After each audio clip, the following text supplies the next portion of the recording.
Discovery of things کے معزز ناظرین کرام السلام علیکم۔ آج کل سکے ہماری زندگی میں بہت عام ہیں۔ ان سے قبل انسان لین دین کا طریقہ استعمال کر کے اپنی ضروریات کو پورا کرتا تھا۔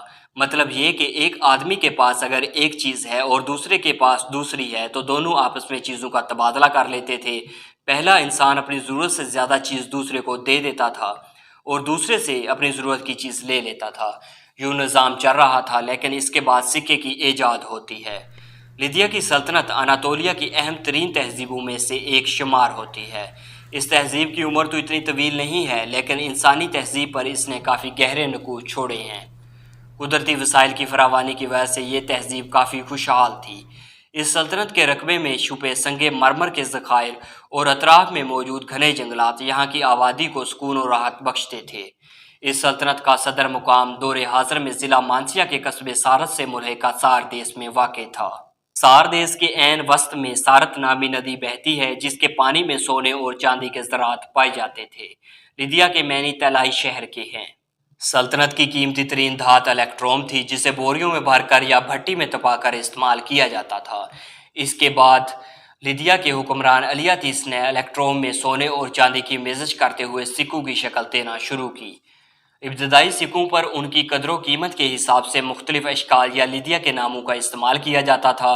اس طریقہ کار نے لیدیائی تہذیب کی خوشحالی میں مزید اضافہ کیا، جس سے یہ سلطنت علاقے کی طاقتور ترین سلطنت بن گئی۔ سکوں کی ایجاد کے بعد اناطولیہ یا ایشیائی کوچک کی حدود عبور کرتے ہوئے بحیرہ روم کی ہمسایہ ریاستوں تک سکوں کا رواج پھیل گیا۔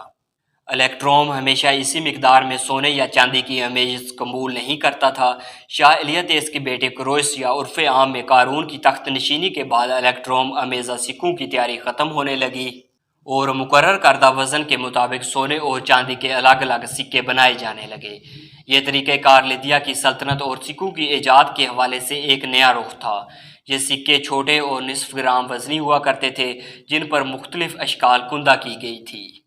اس طرح پیسے کا لین دین شروع ہوا۔ تاریخی محقق ہیروڈوٹ کا کہنا ہے کہ تاریخ کے پہلے طلائی اور چاندی کے سکے لیدیائی قوم نے ایجاد کیے تھے، جو کہ ان کی خوشحالی کا سبب بنے۔ پیسے سے قبل انسان آپس میں لین دین سمندری سپیوں، جانوروں اور ان کی کھالوں اور گندم اور جو کا استعمال کرتے ہوئے کرتا تھا، لیکن ان کے بھاری بھرکم وزن کی وجہ سے مقدار میں ناپ تول کے فقدان کے باعث انسان نے پھر معدنی چیزوں کا استعمال کرنا شروع کر دیا۔ اس حوالے سے ماہرین اس بات پر متفق ہیں کہ ان کے پاس اس بارے میں کوئی واضح علامت موجود نہیں ہے کہ پیسے کی ایجاد کا سبب کیا تھا۔ البتہ ان کا کہنا ہے کہ تجارت اور خرید و فروخت میں آسانی کے لیے بھی پیسہ ایجاد نہ ہوا تھا، بلکہ اس کی تخلیق فوجیوں اور سرکاری ملازموں کی تنخواہوں کی ادائیگی کے لیے عمل میں لائی گئی تھی۔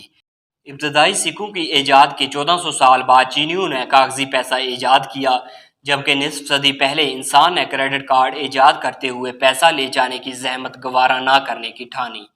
دور حاضر میں کرپٹو کرنسی کا رواج چل پڑا ہے۔ آج سے 2600 سال پہلے جو سکہ ایجاد ہوا تھا، اس نے وقت گزرنے کے ساتھ ساتھ مختلف اشکال اختیار کی اور کرنا جاری رکھے ہوئے ہے۔ دیکھتے ہیں کہ مستقبل میں اس کے حال کیا ہوتا ہے۔ البتہ اتنا ضرور ہے کہ اس کی اہمیت اور ضرورت مقدم رہے گی۔